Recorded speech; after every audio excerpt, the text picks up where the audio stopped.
Savvy Business Radio, drawing out the best from our guests with our host, Christina Nichman. Our guest today is James Whittaker, best-selling author, entrepreneur, and movie producer, is proud to announce his new release and movie, Think and Grow Rich, The Legacy. Get your very own copy today of Think and Grow Rich, The Legacy at all major retailers, and watch the movie at tgrmovie.com. Hi, James. Welcome to Savvy Business Radio. We're so blessed to have you here today. How are you? I'm good, thanks, Christina. How are you? I'm doing wonderful, and I'm so blessed that your PR people reached out to me because you have created a wonderful book and movie based on one of my all-time favorite business books and self-help books, and that is Think and Grow Rich. Your book is Think and Grow Rich, The Legacy, where you take very successful people from today and take the points that were kind of outlined in Think and Grow Rich and show how these very successful people today that we can emulate and learn from have done just what other people have done that were outlined in Think and Grow Rich, the wonderful first book that you've taken for your movie and your new book. Share with us a little bit about your background. What kind of brought you to creating this book and movie?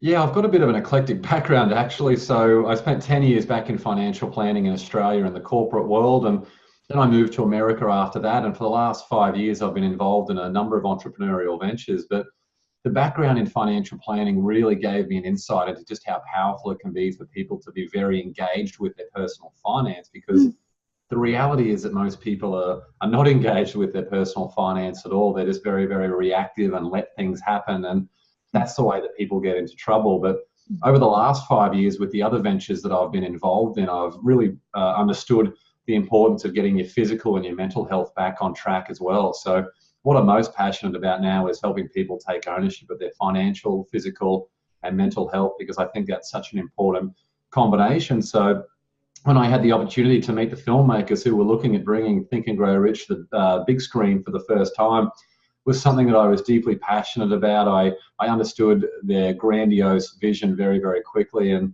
I think they appreciated the energy that I brought to the project as well. So here we are. It's all just been released, and it's very, very exciting. Yeah, and have you always had a passion for this message in this book as well?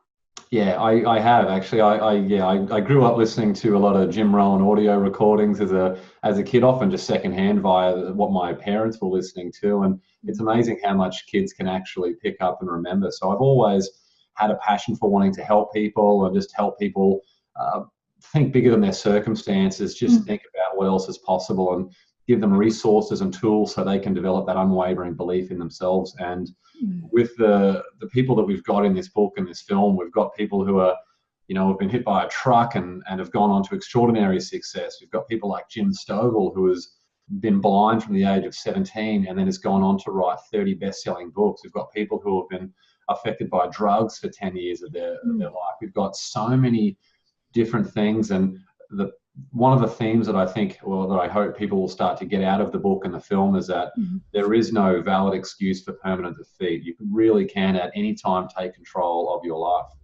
Yeah. And that's one thing I pulled from the original Think and Grow Rich and your book and movie, is that often we feel failure is just the end. I actually failed. I had a bankruptcy a number of years ago, and people feel like, well, that's it. I failed. I've gone bankrupt. There's no going forward for me. And interestingly, the people who are most successful in life and who've created some of the wonderful inventions that we now take for granted had failed over and over and over again, but did not give up. They had the tenacity, the will to see the end result goal and to hold fast to it till they got the actual desired outcome. And I think that's something we can all learn from your movie and from your book. Definitely. It's such a core theme of success. And for most of these people, they actually were able to achieve their biggest success right after their biggest failure. It's just very, very difficult in the time to have the persistence to go forward. But what Think and Grow Rich teaches you, it's very much a linear approach to success. It's not this airy-fairy thing where we just try and think positively. Of course, the positive mental attitude is such an important part of Napoleon Hill's teachings, but when you add that in with desire and decision and the mastermind principle and faith and organized planning and specialized knowledge, there is so much to it. And auto-suggestion, it's a really great, powerful way that you can equip yourself that when failure inevitably hits, because failure will strike. It's absolutely inevitable, but that is when it will become the most defining point of your life, is how you react and respond when the universe says that you actually need to pay a bigger price than you might originally have thought for your success. One of the examples that we use in the book is Sarah Blakely, who is the youngest self-made billionaire of all time. She went down to the manufacturing area of America to find a manufacturer for her unique shapewear garment, which ended up becoming Spanx. And she was turned away by all these hosiery mills, and then finally got a phone call weeks later while she was still working on her idea. And then she was able to turn that into a multi-billion-dollar company, Spanx. So there's so many different people who it looks like when their lives were over and their lives were ruined. And in this sense, when we're talking about things like immense physical trauma via people like Jeannine Shepard, who was the one who was hit by the speeding truck, that is real rock bottom. And a lot of people feel that when they've lost a job or they've had a relationship breakdown, of course these things are very, very traumatic, but having the immense physical pain of having your entire life and identity taken away is really taking that to the next level. So the people in this book and the film who have gone through that, it's just a great lesson and an inspiring point for all of us in our darkest days to move forward. Yeah, and I love the book, and I remember Jeannine Shepard, and it's interesting. I have a friend right now going through severe physical trauma in his body. He's not able to work right now because of what's going on, and I shared that story with him, and I said, listen, she got through this. She got run over by a truck and is now flying airplanes. And when I heard her story, I thought, what part of her thought when she couldn't walk and she's in a full body cast thought, I could do that even if I can't walk. And that is just so inspiring to me. I mean, when you think, hey, I can't walk, but I'm going to fly an airplane. It's a beautiful metaphor, isn't it? I really love that one too. It's probably my favorite out of all the stories. And that one crossroads moment in Jeannine's story where she clasped her hands together and said, dear God, show me a way through or show me a way out. To see an airplane after that fly overhead and then say to herself, if I can't walk, I'll fly. It's just amazing metaphor from such a beautiful person. Jeannine and I have become very good friends as a result of meeting through this whole process. But yeah, anyone I know who's gone through a medical or physical trauma of some sort or has a family member going through that, I pick up a copy of Defiant, Jeannine Shepard's book, and send that to them as well. It's such a powerful message. Absolutely. And you're right. All the stories shared in your book are from very successful people that were not always successful, that had been in the dumps, who had been in really terrible situations or crisis at one point in their life, or failures. They picked back up, had that tenacity, that will, that focus to keep going forward. And we've talked about and we've heard about law of attraction. And I think where it gets confusing and where people think, hey, I just sit here, think good thoughts and things will come. The thing that's very actionable about Think and Grow Rich and your book is if you really take the points put in there and realize that it's really taking action. It's positive, it's keeping the focus, tenacity, but it's really the action behind all those things as well as your mind. Definitely. And I think that's what the movie The Secret, which I enjoyed, but it probably, when a lot of people saw that film and then thought, oh my God, this movie, it says that you can get the best car park in a giant shopping center just by thinking about it. Well, they didn't really emphasize the importance of action. And things like auto-suggestion to repeat it over and over again until you believe it. And one of my favorite quotes from this whole project for Think and Grow Rich, The Legacy, is from Lewis Howes, who is the host of the School of Greatness podcast and two-time New York Times best-selling author, when he says, above all, action every single day. That really is it, like taking action 7 days a week. It doesn't matter what your goals are, but if your actions and your behaviors don't match your goals, you've either got to step up the action or you've got to really reduce what you think is possible or your expectations of what is possible for you.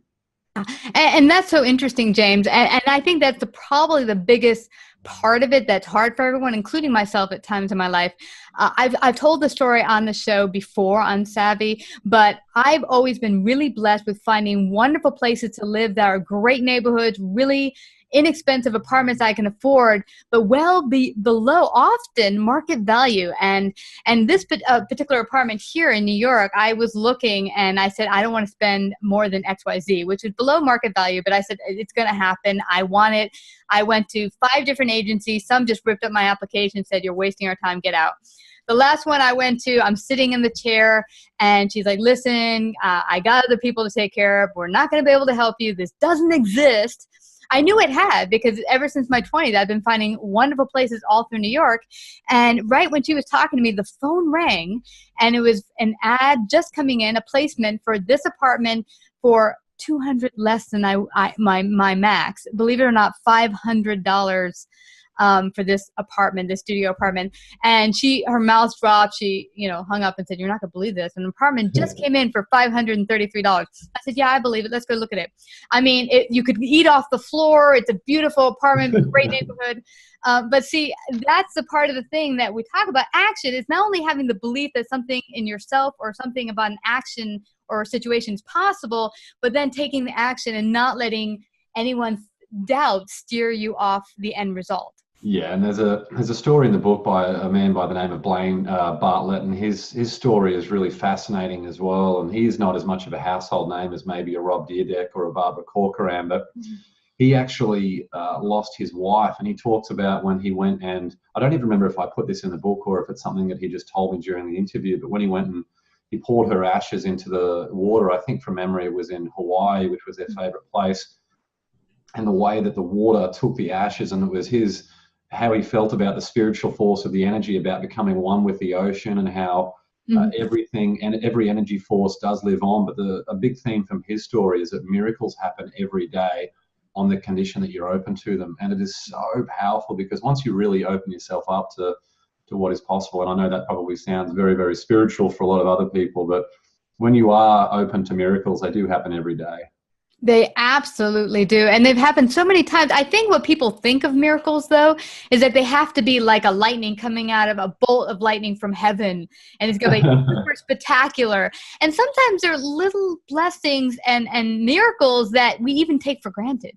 Definitely. And sometimes things that it's only 5 years or 10 years down the track, we realize that this particularly trying event was actually the best thing that ever happened to us. Mm-hmm. Yeah. And just like a number of years ago, I was struggling and I'd been praying for years to find my partner in life. I wanted a partner that would be perfect for me. I was dating and really not connecting with anyone. I was praying about it and getting pretty impatient, like, God, where is he? I'm ready.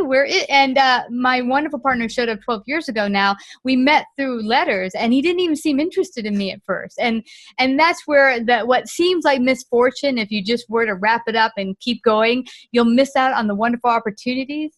Think and Grow Rich outlined it beautifully, where they were just a teeny bit away from the gold or oil, and bam, they kept with it, and they had the results, the reward.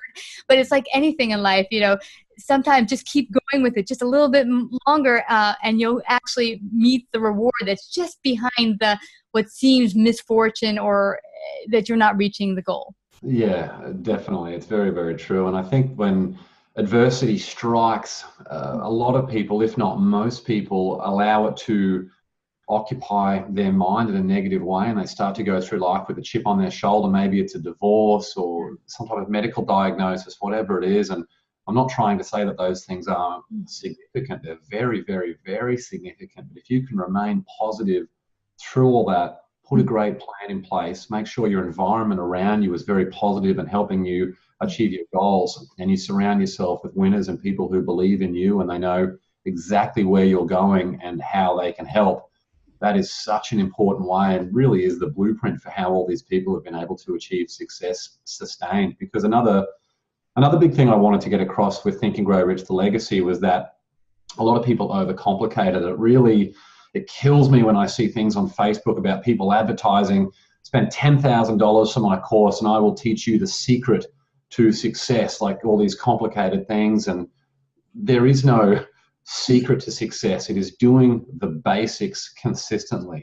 It's focusing on just keep it simple but be consistent, because over time, like a compound interest graph, these seemingly normal and consistent actions add up to massive success over time. So that is another key theme of everyone in this book, that they were able to do the little things that consistently added up to massive effort. And it also meant that they were perfectly prepared for the opportunities that came their way. Yeah, I love that you mentioned it. I don't know where that came from in our culture, where this kind of, well, maybe it's the instant gratification thing with the credit, and then it's kind of moved into all areas of our life where, hey, if I can get this today, why wait for tomorrow? And maybe it's just kind of translated into everything. But this idea in our culture where we should be able to have it, we should be able to have it now. And if not, I should be able to pay a lot of money to get it now without any effort. Where does that come from? Yeah, I think all the marketing copywriters, once they did all their tests around what they know, what works, what converts to a sale, and at the end of the day, they just want their dollars. They don't really care as much about the end consumer and the end result as much as they should. So it's something that I'm not very comfortable with. A lot of those in Australia, we say the word dodgy. I'm not sure what or maybe unscrupulous is the word over here. I like dodgy. Dodgy, yeah. It's like, well, at the end of the day, as long as people are being genuine and authentic in how they want to help people, and you have an alignment of values, I think that's very, very important. But the ones who are just trying to fleece other people to line their own pockets is something that doesn't sit very well for me at all. Well, I'd say, if anyone listening in, how do you know what's the best direction to go in? I'd say look at the person and their life. Are they successful themselves? A lot of people will talk the talk, but are they walking the walk? So look behind their actions themselves. Are they truly successful? Because the thing about social media, and I love social media, it can paint a picture that sometimes is not all that realistic of this person rocking and rolling. And when you go a little bit deeper, they're not all that, doing all that awesome as they try to look on social media. So I'd say do your homework before you go and I would agree. I would much rather judge someone by the quality and the strength of their personal relationships and their contributions to society than the number of Lamborghinis or Ferraris that they've got in the driveway. They could have rented for that day. All right. That's right. Yeah, like a rap video.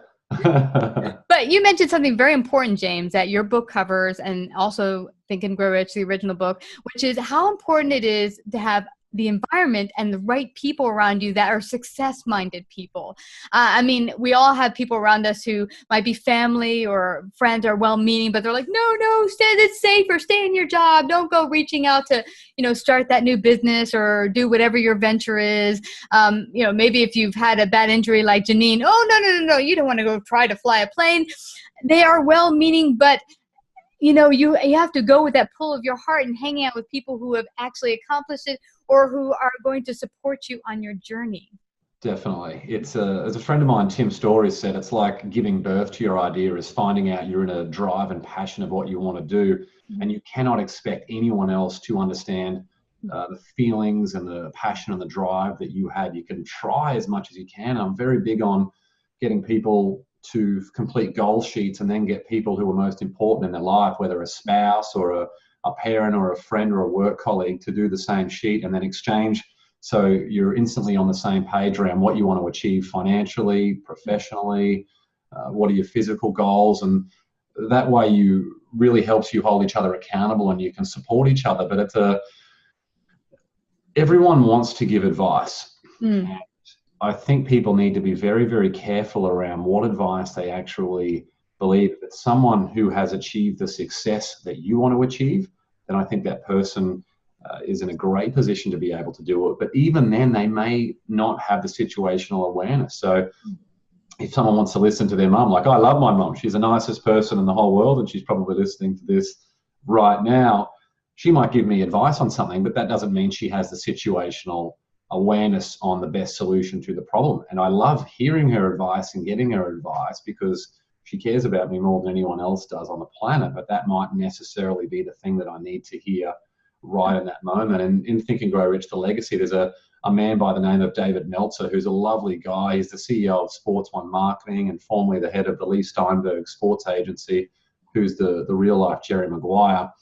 And he talks about when he was at a bit of a crossroads in university and he had two options. He could go and be an oil and gas litigator, or he could get a job working with something called the internet, which was in its infancy in that stage. And he sought counsel from a fair few people, like his university professors, and then spoke to his mum. And his mum said, go for something solid, become an oil and gas litigator. Don't go for the internet because it's a fad. And obviously, since we're currently talking via the internet, we know that that wasn't a fad. And he took the internet job and has gone on to be tremendously successful as a result of that. And it's a really important thing that I actually got from David's story, that just because someone loves you and has the best intent for you, that doesn't mean they have the situational awareness to help you. Only you can, you have to be the one who really thinks about what you want. Of course, get counsel from as many people as you can, but just make sure you listen to your inner voice more than anything else. Absolutely. And it's interesting, when I got started, and as you said, situational awareness, they haven't had the experience where you're at right now. A lot of my great wonderful successes in Savvy and in also my consulting business was really listening to my prayer and listening to God. And some of the information that came through in my prayer doesn't make any sense. And that's what I picked up from your book too. A lot of the people who had reached out and were going through building success or, on the way to it, had information downloaded into their heart or whatever that didn't make any sense. If a rational person on the street say, no, that's crazy, don't even listen to that. That's some inner crazy voice. Don't listen to it. But that inner crazy voice sometimes is just what you need to listen to, but it won't make sense to others around you often. Yeah, it's so true. It's only you're the one you're the only one who has this dream inside you, and only you can understand just how strong that flame is burning. And an example of Warren Moon that we have in the book, he was a very successful college football player, quarterback, and no one would draft a black quarterback at that stage to be the face of their franchise. So he ended up going to the Canadian Football League, and it was only after he won something like 6 consecutive Grey Cups, which is the equivalent of the Super Bowl in Canada, that he got drafted back in the NFL for the first time, because he knew deep down that he was going to be an NFL quarterback. It didn't matter that no one else believed it. So he was an amazing example of, I think he's actually in the chapter on persistence in the book. So but as well, we need to be gentle and understanding and kind to people who do just have our best interests at heart. But yeah, understand that you're the one who really needs to fan the flames of ambition and make it happen. Yeah, listen, but go forward with action. And you mentioned something else very important, that was environment. I have a very good business mentor I love, David Nagel. And he said at the beginning of his time getting his business started, he didn't have a lot to go with. There was one point in time where he had a makeshift furniture where he put a beautiful tablecloth, some flowers on it. But he's very much about, while you're moving in the direction of wherever your success is, that you make the environment as success friendly, as it were. If you're in a shabby place in the garage somewhere trying to build your business and there's like dirt and everything around, it's not going to really kind of push you forward and feeling that energy of we're moving towards success. But if you make your space as pretty as you possibly can where you're at. Yeah, definitely. It's I think when people have their place, certainly people who are creative in the creative field, it's very difficult to have clutter around, because or certainly for me personally, it just stresses me out as soon as I see a bed that's not made, or plates and glasses sitting in the sink overnight. So that will never happen under the roof where I'm living in, because I would rather just action it to make sure it frees me up creatively rather than stress me out. But people who, they might have a weight loss goal, but there's no point having that if you've got 10 gallons of Coca-Cola sitting in the fridge, because guess what, at your weak point, you're going to go and get in there and get into it, and making sure you're surrounded by an environment that aligns with who you are and where you want to be. But another important point on that is the people that you associate with and hang around with, because if you're hanging around people who don't align with your values, they bring you down rather than bring you up. They're in it for themselves, and they don't really, you just get the vibe that they're not one of your tribe long term. And just because you happen to have some maybe a shared history with them, that doesn't mean that you have a shared future with them. You need to find the people who are where you want to be and add value to them in a way without expecting anything in return. And by doing that and increasingly becoming a person of value yourself via your own self-help and personal development and attending events and meeting people, that is another very key ingredient in success. And what I find is building the belief system, it's not an overnight thing. I mean, for myself, believing in myself, it really takes stretching yourself and getting uncomfortable. In the beginning, everything I did felt uncomfortable when I started my business, and I just had to keep going. And as you keep going and you meet new people and you learn, then you begin to build your confidence and have more belief in yourself. Because I think the number one thing, well, I don't believe it's possible. I don't believe I can lose 100 pounds. I don't believe I can start a business or whatever it is, fly a plane. It's just taking, as you said, the actionable steps. And as you continue to take action, you'll build your confidence. Absolutely. Think about if you've got two people and one person says, I am not going to lose weight, and the other person says, I'm going to lose weight, and says it decisively, who do you think has the best chance of success? Like, I would put my money every day of the week on the person who says that they will do it. They mightn't, deep down, they really mightn't believe it at that point, but through the process of auto-suggestion and the other principles of Think and Grow Rich, that's how over time they believe it. And the thing that I learned through this whole process was I thought that people like Bob Proctor had just trained their brains to believe it off the bat, but they don't. It's through the process of auto-suggestion, repeating their affirmation and their statement of intent out loud, and feeling every associated emotion of already having that goal attained and within their possession, doing that twice a day over time. That is how they start to believe it. And when they really, really, really believe it, it's already happened. It just hasn't manifested physically. And over time, they'll start to attract people into their life who can make that happen. That, to me, is the whole essence of the law of attraction, but gets a little bit lost in the way it's presented sometimes. Absolutely, James. Absolutely. We started, what you see behind us is the stage that we built in my boyfriend's parents' backyard. And it's in pieces, module, where we can take it in a truck. We've moved it to Manhattan for a couple of shows. And so we do a live show where we interview someone, and then we have a networking event. So what was interesting about that, it was my partner idea. We had gone for a marketing event where I had 20 or so marketers who had been past guests. We came today for a day of marketing and sales, and I hosted it, DJ, and they came and shared their knowledge. And while we were getting ready for that event, they had set it up in such a way where they had two chairs facing each other with a little table and flowers and two coffee cups on it. So it looked like it was ready for an interview. And I mean, that's what I do. But my partner came in and said, you know, this is a good idea. You should do this in front of an audience. And this was 5-6 years ago. And I said, yeah, whatever. Let's get these chairs fixed up. Yeah. But years later, when we started thinking about bringing it on the road and doing the live show, which you might have seen on the website, it started with my partner's vision. And then I came on board with the vision, and we didn't let people tell us, oh, you know, it's going to be too much money. It's too much, you know, whatever. We just had the vision and went forward. And I think that's not just the actions are important, but also seeing the end result and moving towards that in every little step towards the end result vision. Yeah, definitely. And it's sometimes even you might have a very fixed objective at the end goal, but sometimes either a person that you meet or an event that you go to or something happens in your life, or it might turn you in a slightly different direction. And it's only down the time, as Steve Jobs said, you can only connect the dots looking back. It's sometimes the universe sends you some things that you can take advantage of and some opportunities that, oh my God, like when Steve Jobs walked into a class at university that was talking about, I'm probably, apologies to my graphic design friends, but I forget the name of maybe some type of typography, if that's even a word, class, where if he hadn't have attended that classes, computers may not have had different types of font, which is just an incredible thing and completely changed the field of graphic design. So his quote that you can only connect the dots looking back rather than looking forward. It's just, yeah, as long as you put in the daily actions and you're very clear on who you want to be and where you want to go, it's, yeah, wherever you end up, as long as you trust the universe, you'll end up in a beautiful place. Yeah, absolutely.